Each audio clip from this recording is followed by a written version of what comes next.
வணக்கம் மக்களே.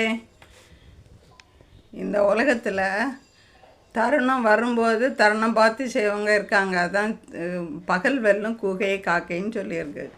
இந்த உலகத்தில் நாம் எதையும் செய்யவே வேண்டாம். போட்டி, பொறாமை, வம்பு எல்லாம் தானாகவே வந்துவிடும். தருணம் பார்த்து காத்து கொண்டிருப்பார், எதை செய்யலாம், எப்படி செய்யலாம்னு. பகல் வெல்லும் கூகையை காக்கை அப்படின்னா பகலில்தான் கூகையை வெல்ல முடியும். இரவு பொழுது கூகையை காக்கையால் வெல்ல முடியவே முடியாது.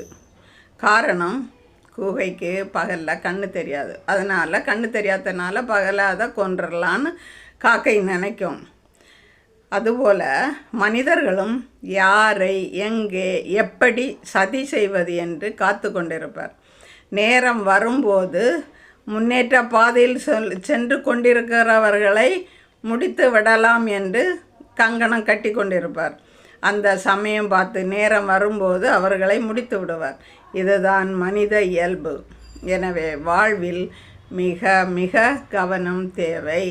ஒன்றும் அறியாதவர் போல் இருந்துவிட்டு கூட்டத்தில் போய் கடப்படான்னு பேசி நம்ம வாழ்க்கையை கெடுத்துக்கிடாமல் அமைதியாக இருந்து நம்ம வாழ்க்கையை கழித்து விட வேண்டும். நன்றி மக்களே. லைக் பண்ணுங்கள், ஷேர் பண்ணுங்கள், சப்ஸ்கிரைப் பண்ணுங்கள்.